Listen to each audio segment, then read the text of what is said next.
Hi, good morning.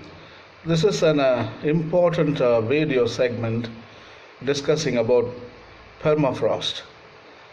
Actually, this interview is conducted with an American scientist called uh, Kevin Schaefer, who conducts a series of experiments in Arctic tundra and in permafrost and the carbon feedback, etc., etc. So this video involves series of questioning and answers from the scientist Kevin Schaefer. So it's a very important video, very beautifully done, and the interview is fantastic, and it gives you overall view on methane found in permafrost and in Arctic tundra, and also the implications if methane is released into the atmosphere. I think it's a very useful video, and those who are interested in methane can appreciate this segment. Kevin Schaefer is a permafrost scientist. He studies the carbon cycle, or the processes by which the Earth's carbon moves around from the air into plants, from plants into the ground, and then back into the air. Dr. Schaefer studies the carbon that is frozen deep in Arctic permafrost. As the Earth warms, scientists worry that some of the carbon in permafrost could escape to the atmosphere as carbon dioxide or methane. Increasing the amount of these gases in the atmosphere could make Earth's climate warm up even more. Here, Dr. Schaefer provides some answers to questions about methane and frozen ground. Number one, what is methane? Methane is a gas made up of one carbon atom and 4 hydrogen atoms.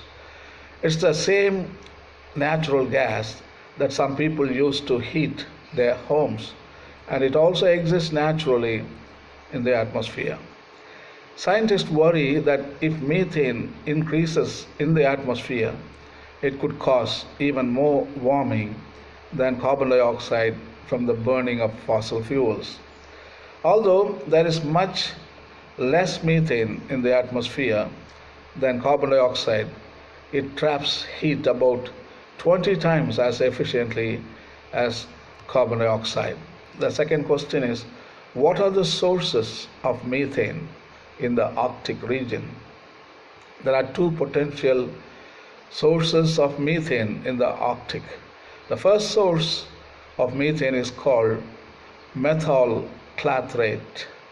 Methyl clathrates are molecules of methane that are frozen into ice crystals.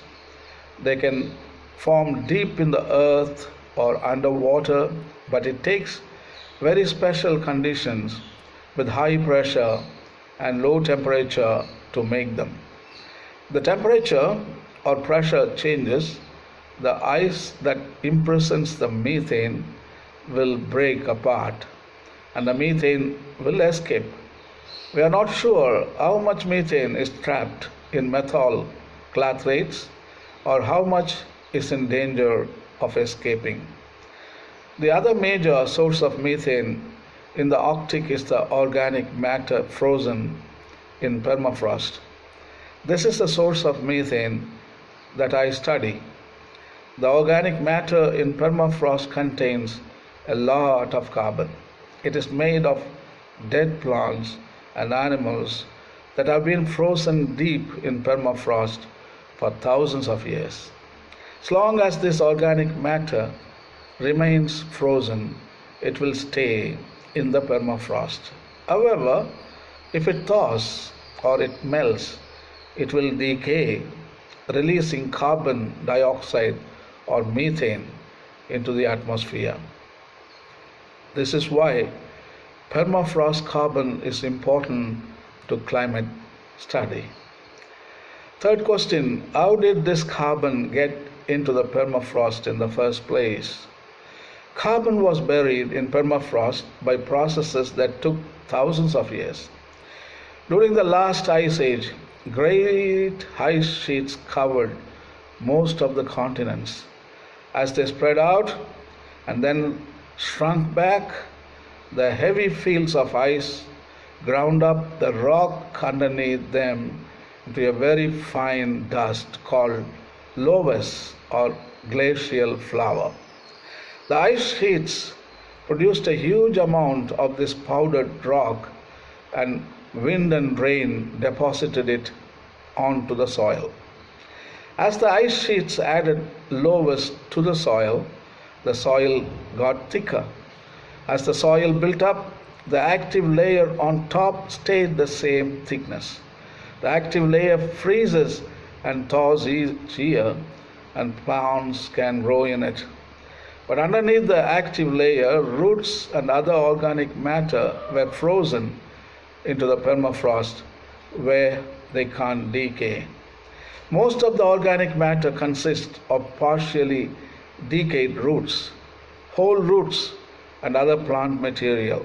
However, there are also animals and animal material frozen in the ground. Sometimes people find entire mastodons or other animals frozen in the permafrost. Significant deposits of carbon-rich permafrost are, it is called edoma. Edoma means organic rich material. It has been found an enormous amount in Russia. Question number 4, how much carbon is stored in frozen ground? There is a huge amount of carbon stored in permafrost. Right now, the Earth's atmosphere contains about 850 gigatons of carbon. A gigaton is 1 billion tons, about the weight of 100,000 school buses. We estimate that there are about 1,400 gigatons of carbon frozen in permafrost. So the carbon frozen in permafrost is greater than the amount of carbon that is already in the atmosphere today. That doesn't mean that all of the carbon will decay and end up in the atmosphere. The trick is to find out how much of the frozen carbon is going to decay, how fast, and where. Question number 5. What will happen to the frozen carbon if permafrost thaws? When permafrost thaws, that means melts, the frozen organic matter inside it will thaw out and begin to decay. It's like taking a bag of frozen broccoli out of the freezer and putting it into the refrigerator. Once it thaws, it will eventually decay and break down. An organic matter decays, it gets eaten up and digested by microbes. The bacteria that eat it produce either carbon dioxide or methane as waste. If there is oxygen available, the microbes make carbon dioxide. But if there is no oxygen available, they make methane. Most of the places where methane would form are the swamps and wetlands. And there are many miles of wetlands in the Arctic. When you walk around in the Arctic tundra, it's like sloshing through a giant sponge. When permafrost carbon turns into methane, it bubbles up through soil and water. On the way, other microorganisms eat some of it, but some methane makes it to the surface and escapes into the air. Question number 6. How will additional methane from permafrost affect global warming?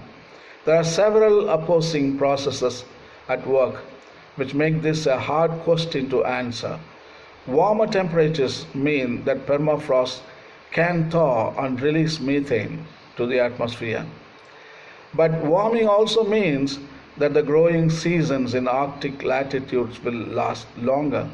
When the growing season is longer, plants have more time to suck up carbon from the atmosphere. Since carbon in the air is what plants use to grow, it can also act as a sort of fertilizer under certain conditions. Then plants grow faster and take up even more carbon. Right now, the Arctic takes up more carbon than it releases. This means that plants take up carbon during the growing season but do not release as much carbon through decay.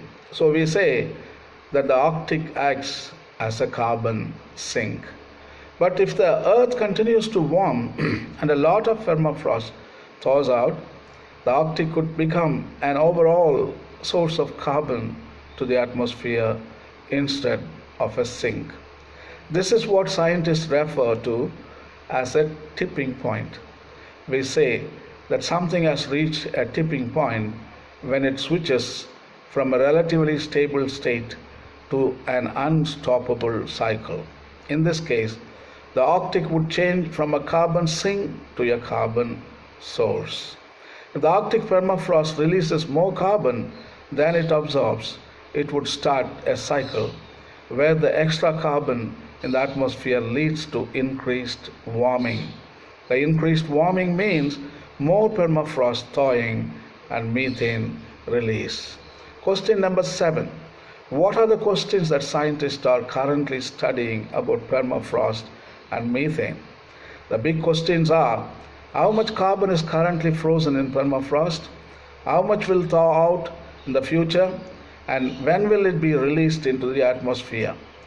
We also want to know how much carbon would be released as methane and how much could be released as carbon dioxide.